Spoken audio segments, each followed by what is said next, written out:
E 8. Tu nem me esperou. Eu nem sabia que tu ia.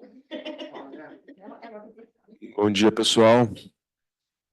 A ideia é a gente fazer essa reunião, não atrasar muito, também para não ficar cansativo para todo mundo, né? Então a gente já está aí com uns 5, quase chegando a 10 minutos de tolerância. Esse caso foi um caso, tentei selecionar, um caso que teve participação de muitas equipes, né? Então a gente teve um caso aí cirrótico, com participação da oncologia, da hepatologia, da nefrologia, da radiologia intervencionista, da anestesia, do transplante, da UTI, né? Então é um caso bem interessante aí para a gente discutir e vamos apresentar e fica aberto aí para todo mundo participar.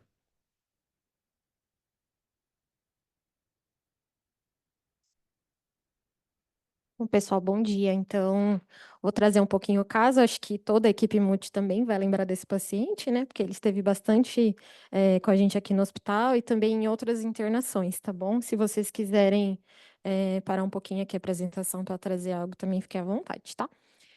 Então, o caso de hoje é o paciente EGR, de 64 anos, sexo masculino, com diagnóstico de cirrose gordurosa e carcinoma hepatocelular, ascite e uma síndrome hepatorrenal. Então, como antecedentes, ele tem uma dislipidemia, é obeso, erisipelas de repetição, varizes de membros inferiores, uma fibrilação arterial que foi cardiovertida em outubro de 2023. Como medicações em uso, pantoprazol de 40 miligramas uma vez ao dia, alogipino 5 miligramas também uma vez ao dia, e o losartana de 50 miligramas 2 vezes ao dia. Aqui eu trouxe um resumo do resumo, tá? Para mostrar um pouquinho o contexto desse paciente, desde quando ele internou até a indicação dele para o transplante, e no próximo slide eu trago em relação à internação do transplante mesmo, tá? Então, esse paciente, ele internou no dia 1º de janeiro aqui com a gente, via pronto-socorro, com uma queixa de distensão abdominal, hiporexia, tinha uma alteração de hábito intestinal, reclamava bastante sobre diarreia, fez uma toma de abdômen, que mostrou 2 lesões com aspecto neoplásico, uma lesão com 4,5 centímetros e outra com 2,2 centímetros. Também coletou uma alfa-fetoproteína de 11,3. O paciente internou. No dia 3/1, ele realizou uma paracentese, drenou 4,2 litros, também fez uma biópsia hepática, e no anátomo patológico evidenciou um carcinoma hepatocelular. Então, o paciente teve indicação de transplante hepático, também passou a acompanhar com a equipe do Dr. Lucas, e no dia 9 de janeiro ele foi inscrito na lista para transplante hepático com doador falecido, tinha um MELD de 17. Aí foi realizada a consulta, né, pré-transplante com toda a nossa equipe multi, seguiu internado. No dia 11 de janeiro, ele fez uma paracentese, drenou 4,7 litros. E aí, no dia 17/1, ele teve alta, seguiu acompanhando com as equipes, também onco, nefro, hepatologia, e tinha uma indicação de imunoterapia. No dia 22 de fevereiro, ele internou novamente pelo pronto-socorro por dor abdominal, insuficiência renal aguda e uma infecção urinária. Fez uma paracentese no dia da internação com 3,1 litros de drenagem, iniciou a imunoterapia junto com a equipe da onco e também, durante essa internação, realizou terapia substitutiva renal, que foi uma hemodiálise, no dia 3/3. Ele também, no dia 4/3, fez uma quimioembolização, uma biópsia renal, que mostrou essa nefropatia por depósito de IgA, vasculite por IgA ou pós-infecciosa. Permaneceu internado, teve melhora da função renal e foi de alta no dia 11/3. No dia 23/3, ele retorna com febre, oligúria e hematúria, um abdômen ascítico, dialisou apenas uma vez no dia 23/3, permaneceu novamente internado até o dia 3/4. No mesmo dia, no dia 3/4, ele entrou em situação especial em lista de transplante por carcinoma hepatocelular dentro dos critérios de Milão, e aí ele estava com MELD de 24. No dia 17/4, ele esteve novamente aqui no pronto-socorro, porém não teve que internar. Ele tinha passado em consulta com a nefro, teve uma piora da função renal, estava assintomático, fez uma nova coleta no pronto-socorro com uma creatinina de 3,47 e foi de alta hospitalar já em acompanhamento com as equipes em conjunto.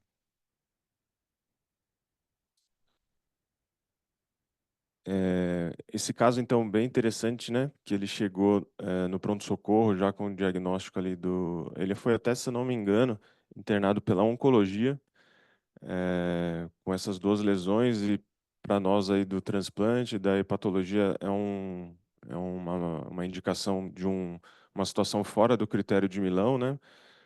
E, e aí teve essa indicação pela oncologia, acho que o Felipe não está aqui, né? Da biópsia, nem sempre nós fazemos essa biópsia, né? Então era interessante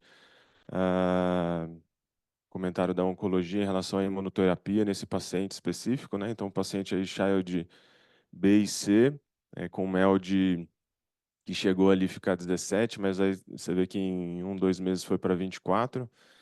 E teve também algumas discussões que eu tive com o pessoal da radiologia. Acho que é legal se o Felipe conseguir abrir a imagem para a gente ver que essas lesões, na realidade, me pareciam ser uma grande, né?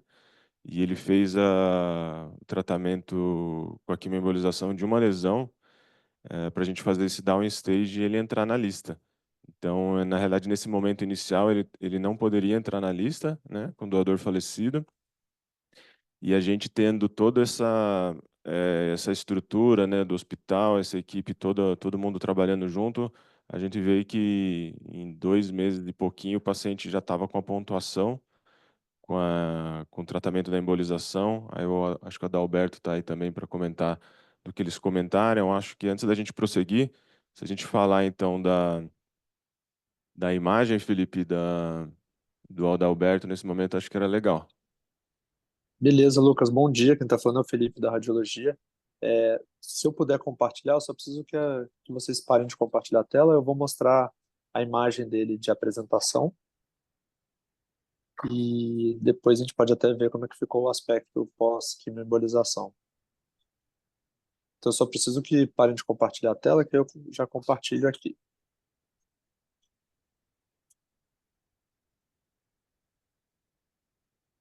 Perfeito.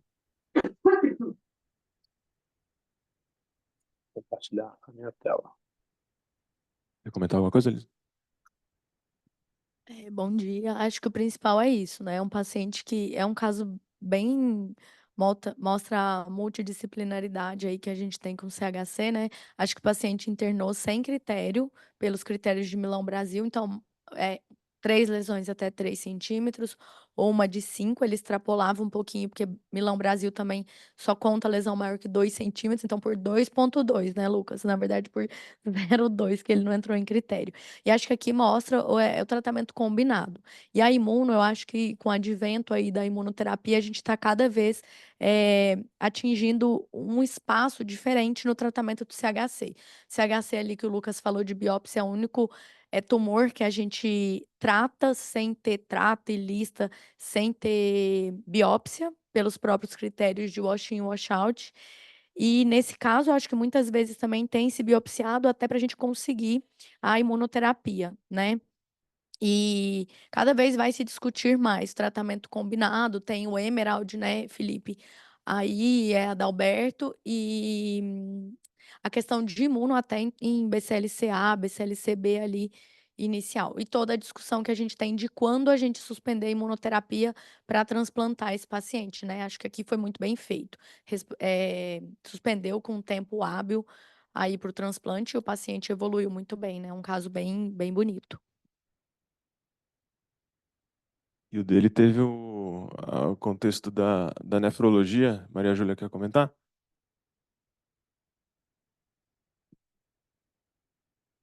A gente fez até a biópsia, né? Então, boa tarde, sou Maria Júlia. Boa tarde, ó, bom dia, né? Sei lá. Sou Maria Júlia da nefrologia. Esse paciente a gente acompanhou em mais de uma internação, né? Inclusive ficou acompanhando ambulatorialmente. Era um paciente que tinha essas lesões hepáticas, mas chamava a atenção que ele tinha uma disfunção renal, uma hematúria e uma proteinúria não nefrótica. Na verdade, era nefrótica até no início. Ele tinha uma proteinúria nefrótica. E aí, nesse contexto, a gente achou melhor biopsiar para saber o que a gente estava, se a gente tinha alguma lesão renal que fosse secundário a todo esse quadro, ou se tinha algo primário do rim que a gente precisasse tratar em paralelo, né? E aí a biópsia veio que a gente, assim, seria o mais comum de ter nesses casos, que é a nefropatia da IgA. E nesse caso secundária, a doença hepática. Então, do ponto de vista renal, a gente não fez nenhum tratamento específico, né? O tratamento é o tratamento da doença de base. E aí, inicialmente, ele começou a melhorar. Ele saiu de uma... Foi até uma discussão bem interna no grupo da gente, todo mundo bem angustiado. O paciente está com proteinúria de acima de 5 gramas, está piorando, a gente não vai fazer imunossupressão, não vai... Mas, assim, não adianta, né? Você não ia tratar a causa base da doença. Então, a gente decidiu esperar esse tratamento e, inicialmente, ele já caiu em mais de 50% essa proteinúria, chegou a melhorar a função renal em ambulatório, e aí teve essa nova descompensação. Mas aí foi a descompensação da parte hepática mesmo, né? E aí ele precisou entrar com terapia renal substitutiva, mas depois ele voltou a recuperar com o tratamento da causa base, né? Sem nenhuma terapia específica para o rim, né? A gente fez o suporte dialítico, né? De todo o processo, mas não teve nenhum tratamento específico para o rim. Então, é bem clássico um caso de nefropatia da IgA secundária, que a gente tem que ter a tranquilidade de esperar tratar a doença de base, né? Não adianta jogar os outros tratamentos aí em cima para confundir Sim, sim. E a proteinúria dele caía muito assim, ele melhorava a parte hepática, a proteinúria dele caía mais de 50% assim em poucos dias. Era bem clássico. É um caso bem interessante. Porque a gente tem tudo documentado também, né? Conseguiu fazer toda a história, tem biópsia do fígado, tem biópsia do rim, tem tudo super bem documentado.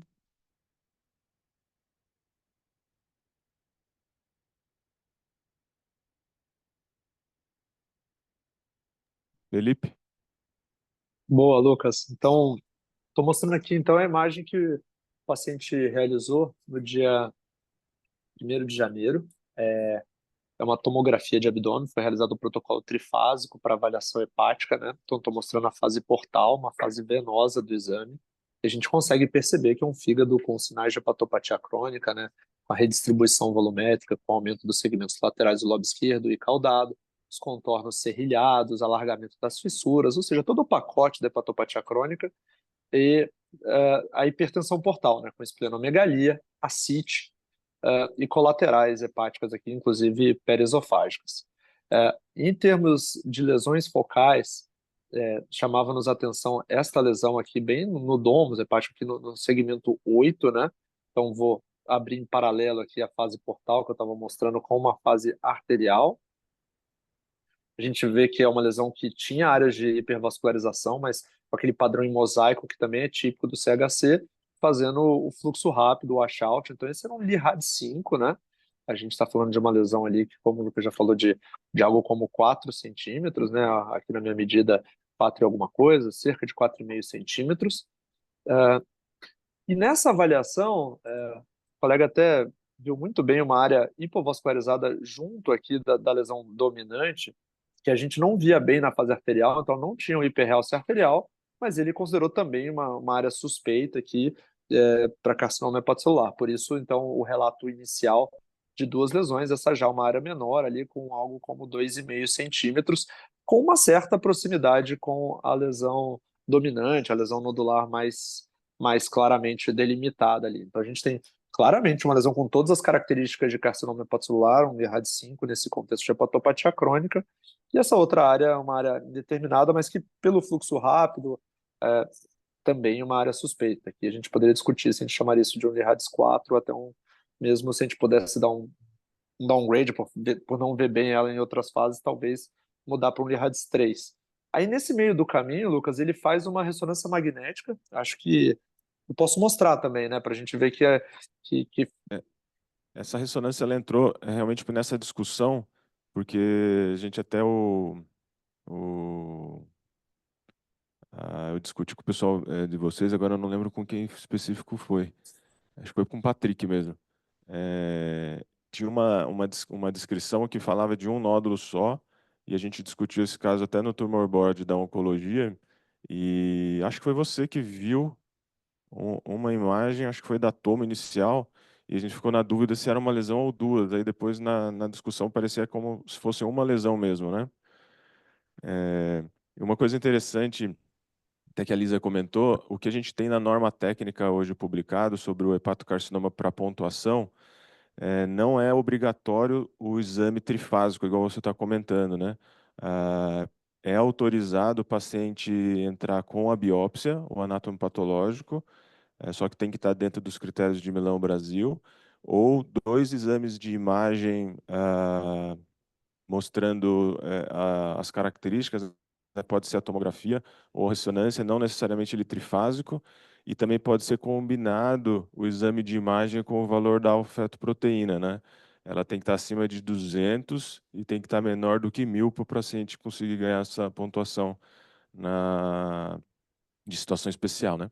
Então, um paciente que estava ali com mel de 17, ele entrando nesse critério de Milão, que é, para quem não sabe, né, até 5 centímetros, uma lesão única, sem trombose tumoral da veia porta, ou 2 a 3 lesões até de 2 a 3 centímetros, né? Se tiver menor do que um, não interfere na nossa norma técnica. O paciente pode ter 10 lesões de 1 centímetro e pode entrar na lista com essa pontuação, igual a um paciente que tiver uma lesão só de 4. Interessante ter essas nuances aí do Milão e da Câmara Porque Técnica. para a gente, eu senti um pouco com esse. A gente teve 3 casos esse ano avaliados com pontuação e foram para a Câmara Técnica. Eu fiquei bem em cima do Patrick aí nos laudos, viu? Porque às vezes o plantonista que dá o laudo não está tão atento a essas características das normas, né? E Claro. isso, nossa, fica parecendo que o médico da equipe de transplante, no caso eu, que eram os casos que eu estava vendo, fico querendo manipular, né, um laudo, que está escrito. Só que a maneira que escreve, até às vezes nódulo de regeneração, alguma coisa coloca, a Câmara Técnica vai avaliar e vai tirar um benefício de um paciente, né, como ele, né? Então, esse cuidado a Sim. gente tem que passar aí para o pessoal, né, que vai ficando aí nos plantões e liberando os laudos, porque isso, nos casos, principalmente do hepatocarcinoma, é muito importante, né? Sim, nós temos um norte que nos ajuda a uniformizar os laudos, que é o LIHADS, né, uma iniciativa que veio de fora do Colégio Americano e que tem sido cada vez mais colocada, nem é do Colégio Americano, mas assim de toda uma sociedade de hepatologia, e que a gente tem implementado já nos últimos anos nos laudos de radiologia pensando em hepatopatia crônica. Eu acho que eles visam a uniformizar os termos do laudo, mas de toda forma eu acredito muito nessa proximidade junto com as equipes clínicas e cirúrgicas para que a gente realmente possa dar as informações da maneira mais clara e que mais ajude no fim o paciente. Mas eu acho que essa proximidade, esse trabalho contínuo entre as equipes permite que a gente tenha um laudo cada vez mais assertivo e que Essa, auxilie o paciente, né? essa característica, Felipe, do LIHADS que você está comentando, teve até um adendo na norma, que hoje em dia um LIHADS 4, o paciente já consegue o benefício. Então, a união aí, né, dessa avaliação clínica e radiológica, você vê como é importante a caracterização, e isso, quem avalia vê o que está escrito, né? Então, essa descrição e essa caracterização lá pode ajudar ou não o paciente, né? Sim, Então, até com o sim, LIHADS 4 ele já entra. sim, perfeito.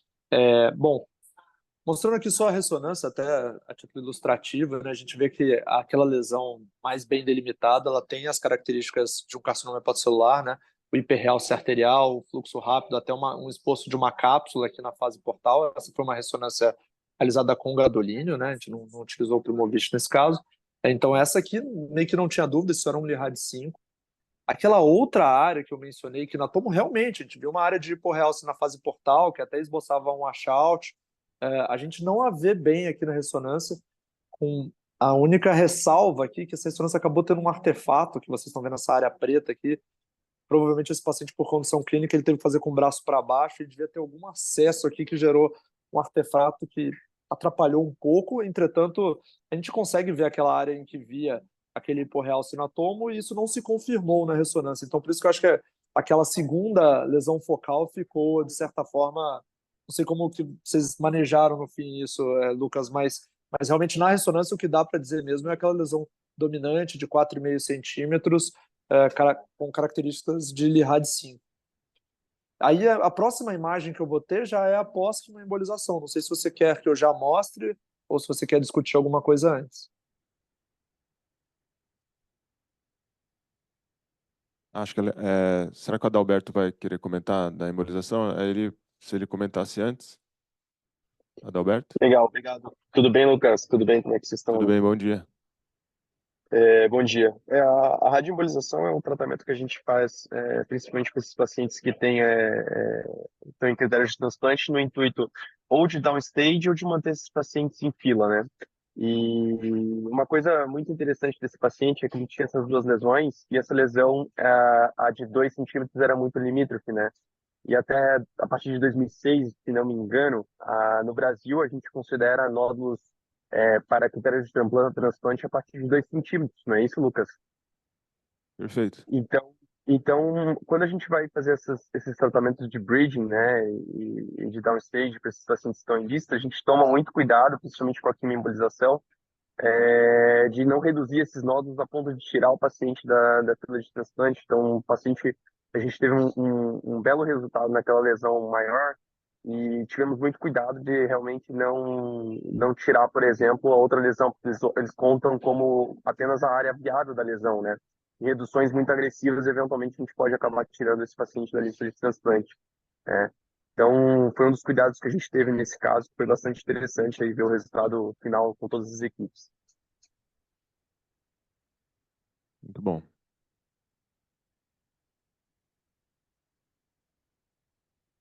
Felipe, acho que quiser mostrar depois, então, como ficou. Perfeito, vou compartilhar minha tela novamente.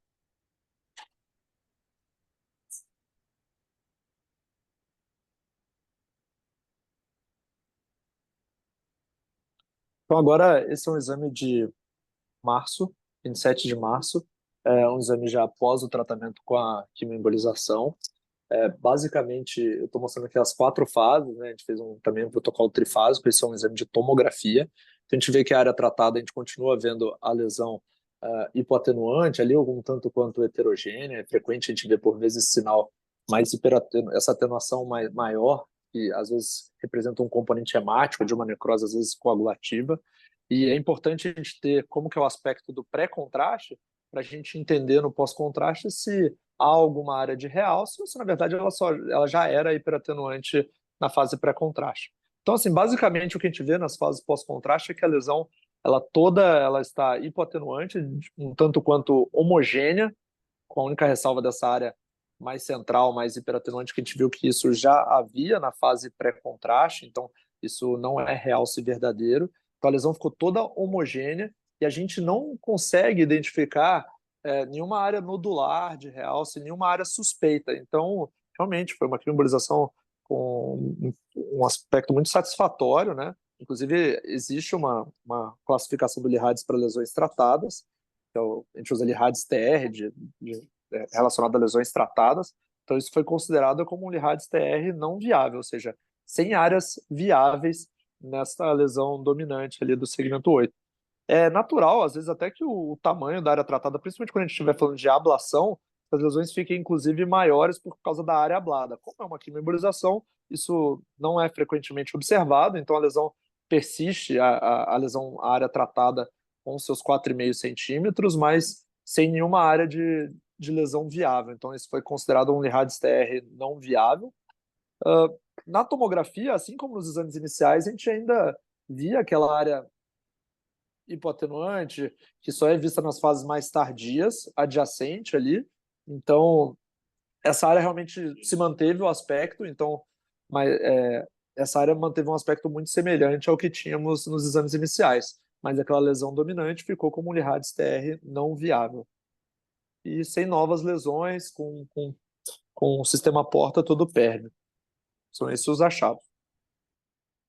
Com essa imagem aí, o paciente entrou no critério do downstage e recebeu a pontuação, né? Para quem também não sabe, o paciente ele vai para uma pontuação de 20, né? Pela situação especial. Teve algum momento ali que ele tinha 17, mas pela piora da função renal ele bateu 24, funcional, né? Mas aí o paciente, a gente aguarda 3 meses dessa pontuação que inicia no 20, vai para 24, e em 6 meses vai para 29. Aí o paciente consegue realmente concorrer bem ao transplante. Não sei se tem alguém da psicologia aqui. Acho que não, né? Tem? Ah, né, porque esse caso acho que era uma coisa interessante que eu queria comentar, que pelo menos era um paciente que desde o início tinha tudo para não mostrar uma aderência, né, um segmento, um paciente que mora na praia, bem alternativo, assim, mas um paciente muito inteligente, bem esclarecido. Mas aí ele mostrou durante o segmento bastante aderência, bem unido assim a todas as equipes. Ele acompanhou com todas as equipes, isso foi muito interessante. E por isso que ele conseguiu, a estrutura conseguiu entregar isso tudo para ele até isso que já foi mostrado. E ele tinha um histórico familiar que o pai dele foi transplantado de fígado e morreu no procedimento. Então, toda a conversa que ele tinha comigo, o maior medo dele era o transplante. E isso normalmente é comum, né, os pacientes terem medo do transplante, mas no caso específico dele, ele tinha pavor pela lembrança que ele tinha com o pai, né? Então, durante as minhas avaliações, ele teve colegas que indicaram outros hospitais, né? Médicos do Sírio, do Einstein, para avaliar, e a gente conseguiu, com toda a estrutura, aí, manter ele confiante e aderente aqui com tudo, né? E continua, assim, muito aderente. Eu não sei se a Fabiana, antes da gente falar ali já do desfecho do transplante, nessas duas biópsias, do rim e da nódulo, ela conseguiu ver alguma coisa, Fabiana? Bom dia. Olá, Lucas. Eu trouxe o explante hepático para mostrar Ah, que então, havia tá bom. realmente dois nódulos. Tá. As Vamos. Então a gente termina aqui a historinha dele, aí você fala do explante no final. Tá bom.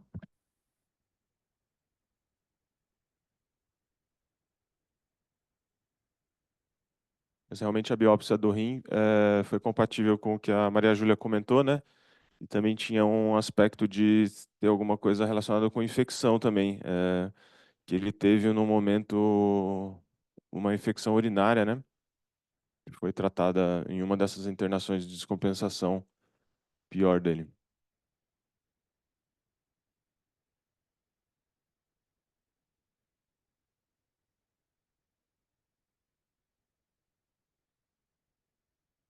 Matheus, consegue compartilhar a nossa tela aqui da apresentação na sala, por favor?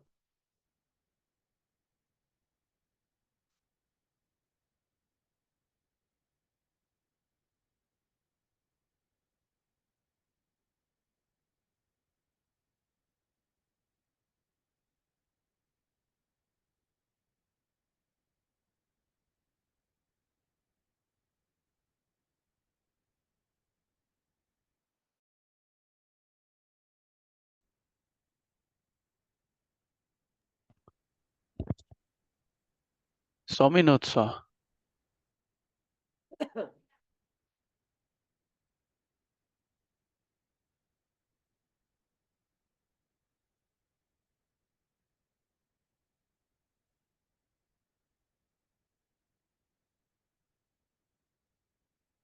Bom, aqui então a gente vai passar para o slide das internações dele, tá? Desculpa, da internação do transplante. Então, aqui no dia 5/7, ele teve oferta, né, de órgão para o transplante. Então, ele internou no período da noite. A cirurgia aconteceu na madrugada do dia 5 para o dia 6/7, sem intercorrências. Ele teve uma isquemia total de enxerto de 10 horas e 20.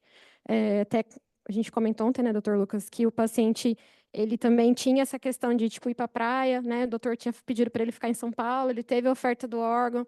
Então, assim, ele demorou mais tempo para chegar aqui em São Paulo. Então, querendo ou não, isso também impactou no tempo de isquemia do enxerto. Porém, cirurgia sem intercorrências. Foi realizada indução com solumedrol, antibiótico terapia com ampicilina e rocefin.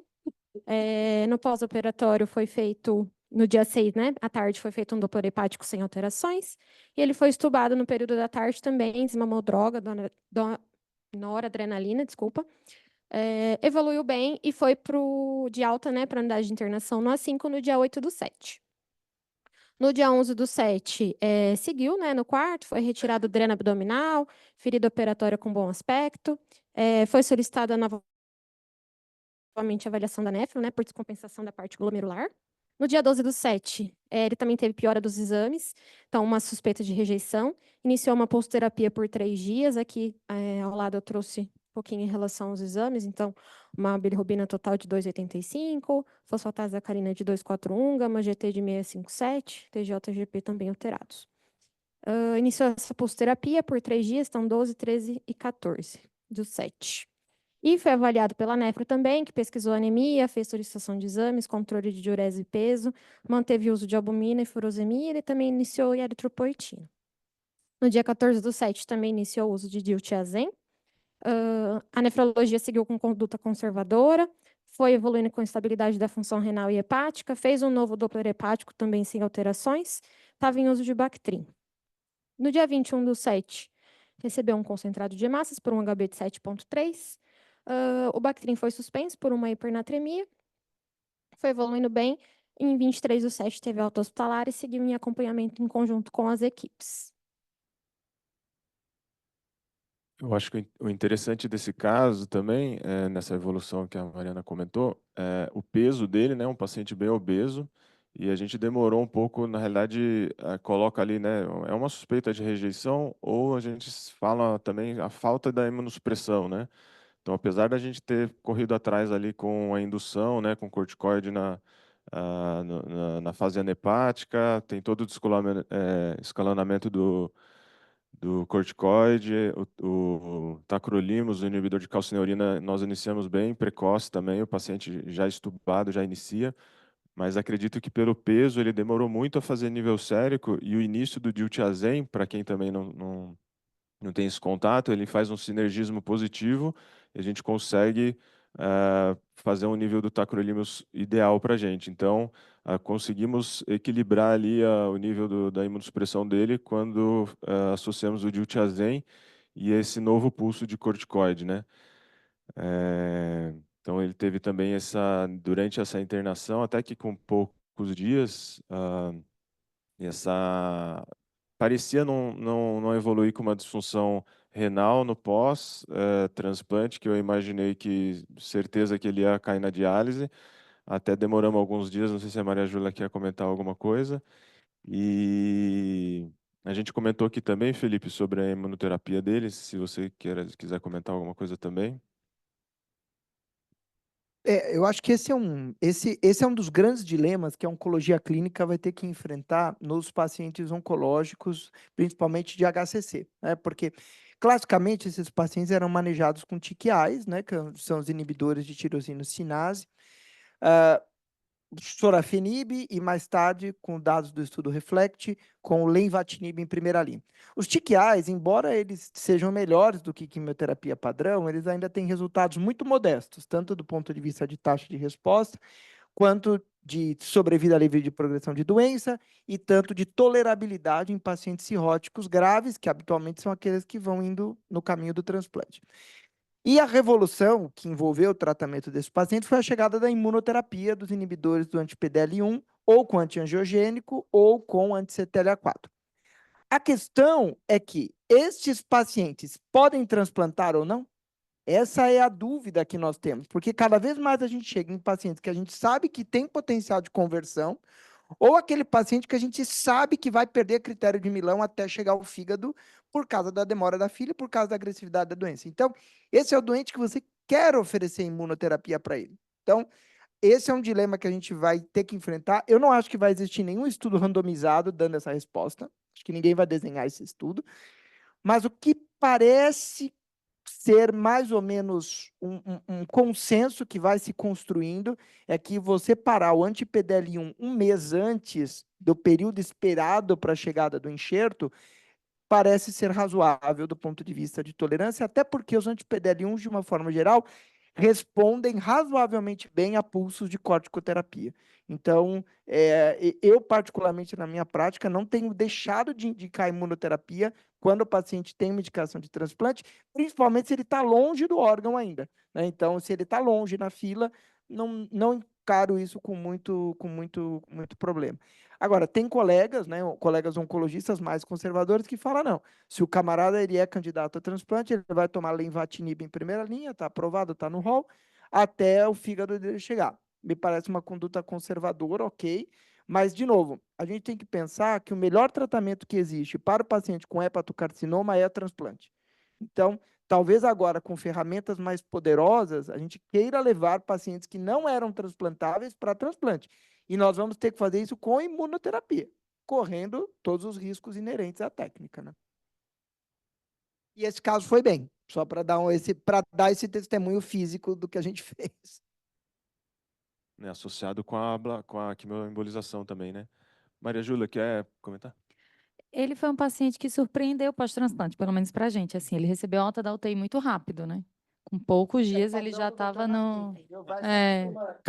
Cadê o Marcos aí para falar da UTI? Com Fugiu. 3 dias ele já tinha ido para o andar, né? Então ele teve sim uma insuficiência renal aguda pós-transplante, mas não o suficiente para precisar de Eu achei que eu não diálise, fosse né? chamar vocês. É. Ainda ficou segurando, né? Vai melhorar. Na verdade, acho que mais por conta que ele fez uma nasarca depois do que pelo nível da creatinina em si, né?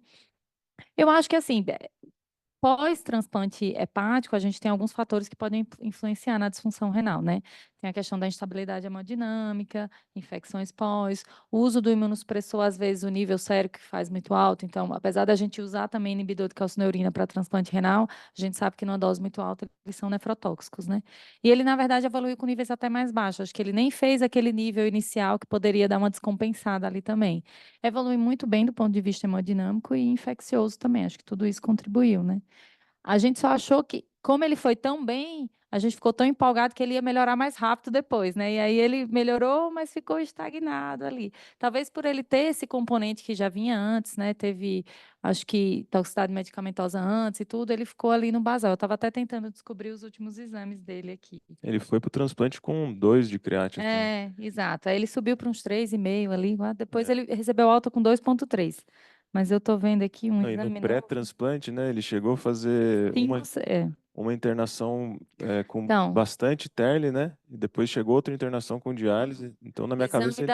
do dia 19 de agosto, da semana passada, creatina 1,7. Então, assim, majoritariamente esse rim era secundário a toda a doença hepática, E né? de E volume, essa né? foi- Essa volemia que você comentou, ele, pro transplante, se eu não me engano, ele estava com 125 quilos, ele saiu de alta do hospital com 106. Não, eu disse, Foi você tá outra pessoa. Ganhou um transplante e um spa. Mas ele evoluiu muito bem mesmo. A gente não teve esses outros fatores, né? E aí, você tratando a doença de base, o resto tende a compensar. Então, a última creatinina dele, quando ele passou no ambulatório, ele saiu com o Gabriel, foi 1,7. E o curioso desse caso também, porque é um CHC que vem de casa, né? É o transplante filé, né? Um caso simples, mas até a gente comentava, né? Com as equipes clínicas assim, que era um paciente obeso com essa alteração da hepatorenal, né? Que chegou a fazer diálise. Sim. Então era um paciente com uma certa gravidade, né? Alguém quer comentar alguma coisa mais? E só um adendo aqui, que a urina 1 dele nem tem mais proteinúria. A gente não tem uma proteinúria nova de 24 horas, mas a urina 1 nem aparece mais traços de proteína Olha só. nessa última. Tudo fígado tratou isso? É. Outra indicação. Tratou toda a nefropatia da IgA. Talvez ele É. fique com a creatinina um pouquinho mais alta por conta das outras coisas de toda a evolução que foram se acrescentando nesse rim, né? Infecções, nefrotoxicidade, medicamento, tudo, mas a nefropatia da IgA em si foi Muito tratada, bom. né? Fabiana, vamos ver a Gleice? Vamos sim. Bom dia a todos, meu nome é Gleice, sou nutricionista e realmente o caso do seu Eduardo foi realmente um caso de muito sucesso, onde muitas equipes realmente participaram e eu acho que por isso do sucesso. Eu acho que do ponto de vista nutricional, então realmente ele é aquele paciente que a gente fica muito atento, né? E é um equilibrar de pratos, porque é um paciente realmente obeso. Então, ele foi para o transplante, a gente já vinha acompanhando a questão renal também, porque ele era um paciente que comia muito bem. E aí a gente discutindo, né? Porque no pós-transplante o paciente realmente ele precisa de aporte, mas é aquilo, né? Você dá muita caloria, dá muita proteína, já é um paciente obeso e ele com uma obesidade visceral importante, então a gente fica, nossa, o que que eu vou dar? Vou dar caloria, proteína, vamos dar só proteína. E do ponto de vista da função renal, eu lembro que em um determinado momento ele estava com um potássio lá em cima. E ele, não, mas por que que, né, a gente está fazendo só fruta cozida, alimento só cozido?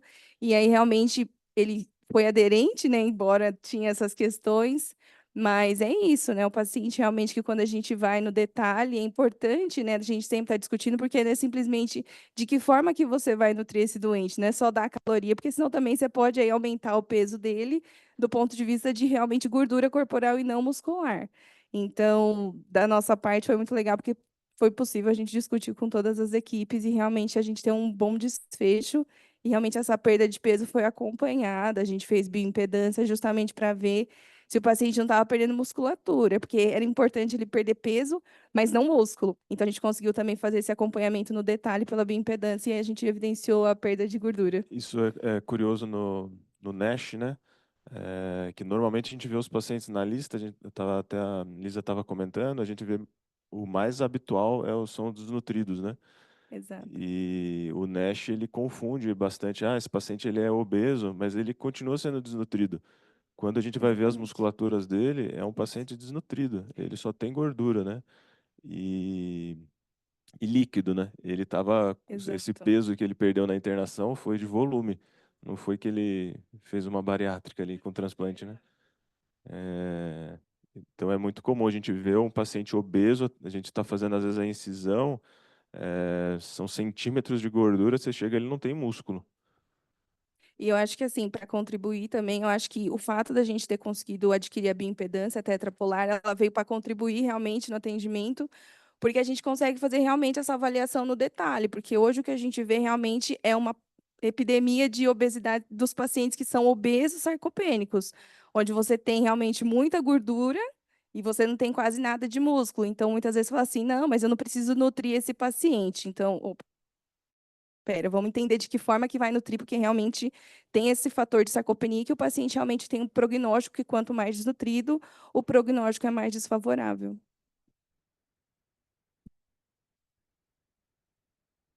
Fabiana?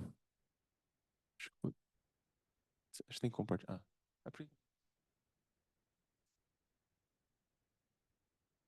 Matheus, você consegue compartilhar para a gente aqui na sala? Olá, Oi, Fabiana, bom dia. bom dia, tudo bem? Espera só um pouquinho que não está aparecendo para a gente aqui ainda na Ah, sala. tá bom.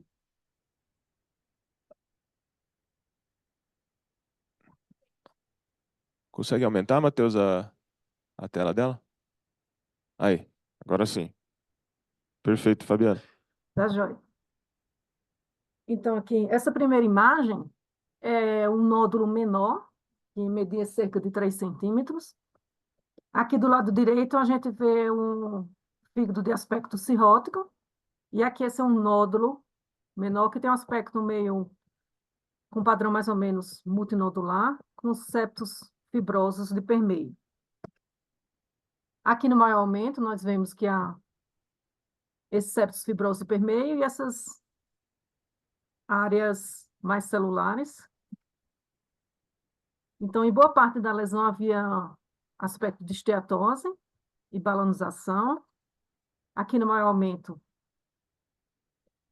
nós conseguimos ver as células aqui neoplásicas formando essas trabéculas, umas áreas compactas também, com bastante balanização epitelular e atipia nuclear, que nós vamos ver melhor nas próximas imagens.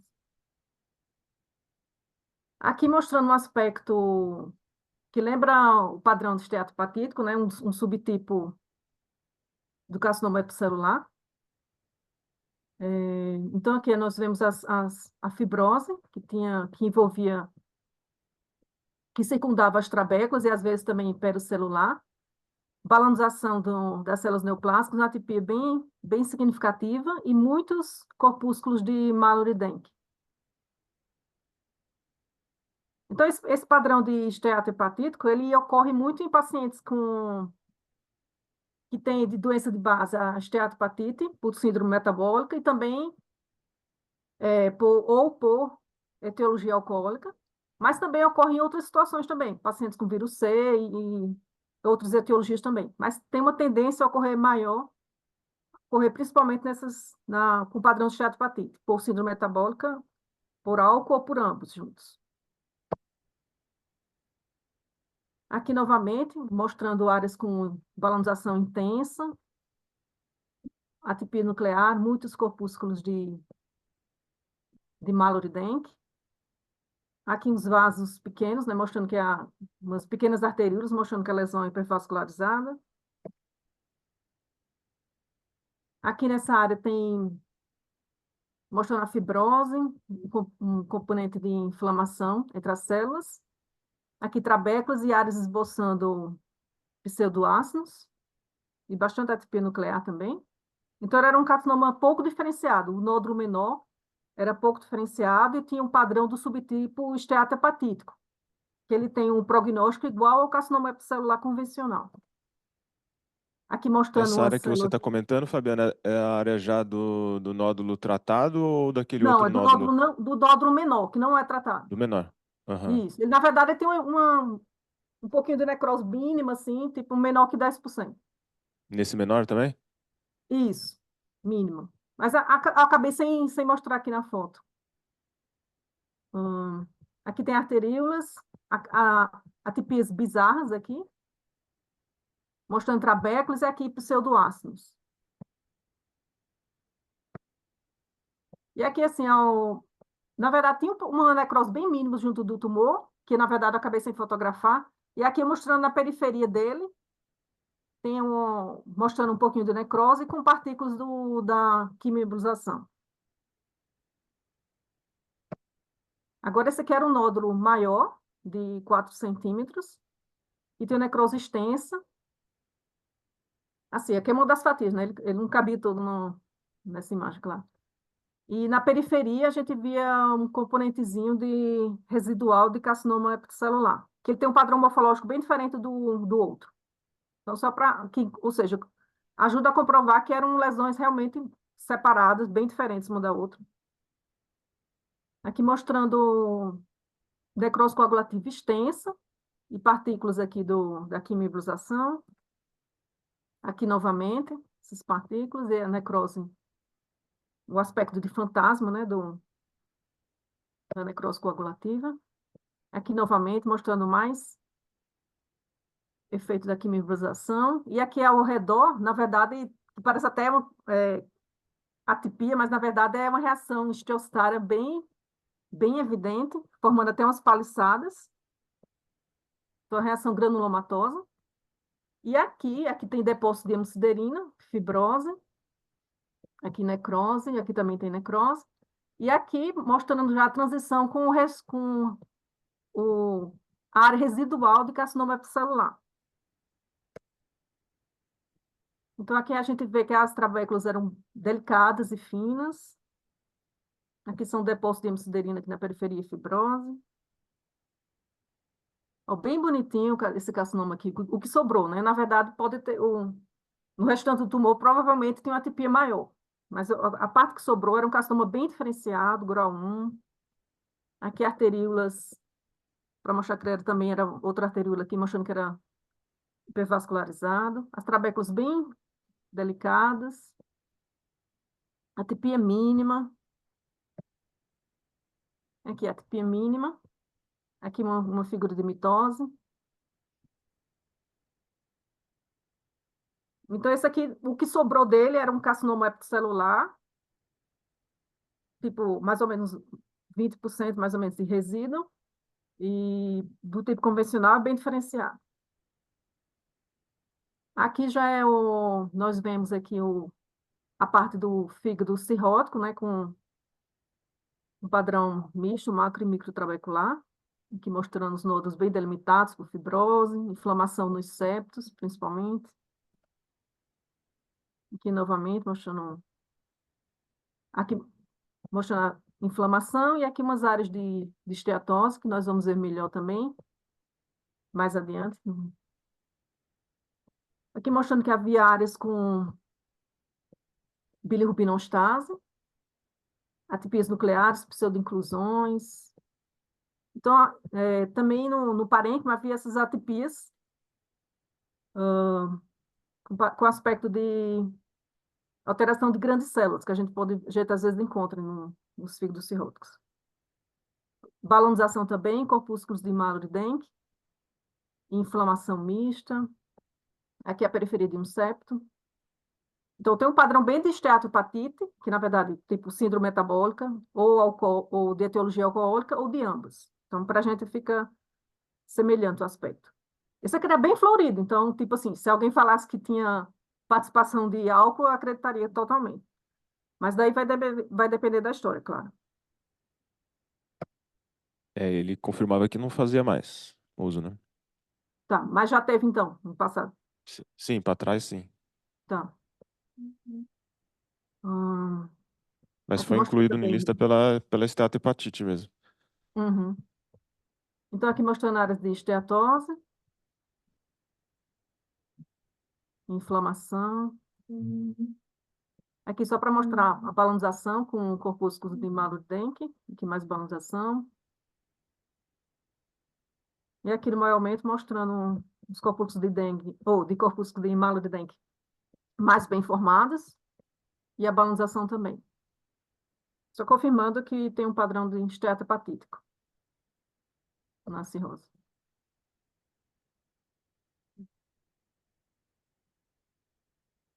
Muito bom. Acho que é isso, né, Fabiana? Uhum, isso. Então, eram Muito dois bom. nódulos mesmos, e bem diferentes um do outro, então, comprovando que a tomografia estava certa. É isso que eu ia comentar. Mostrou a história final, chega com vocês sempre, né? Pois é, super É, interessante, até da parte da imagem também, mostrando como a Tom estava bem é, e mostrando até um aprendizado. Acho que nesses casos a ressonância, quando ela vai ser um problem solve, né, um exame a mais para tirar uma dúvida, eventualmente o contraste hepatoespecífico, o primovisto, talvez desse algum aspecto de imagem que nos ajudasse a avaliar melhor essa segunda área, né? Só assim, pensando retrospectivamente o que a gente pode fazer ainda mais pelos pacientes. Então, fica aí esse aprendizado, lembrando que o paciente tem que ter uma bilirrubina menor que 3 para ter uma fase hepatobiliar adequada. perfeito. Bom, pelo horário já estamos finalizando. Muito bom. Participação de todos. E na última terça do próximo mês, dia 24 de setembro, teremos a próxima reunião. Todos convidados.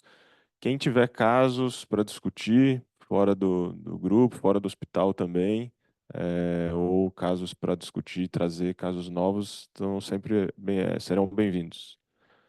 Obrigado, pessoal. Obrigada, tchau a vocês.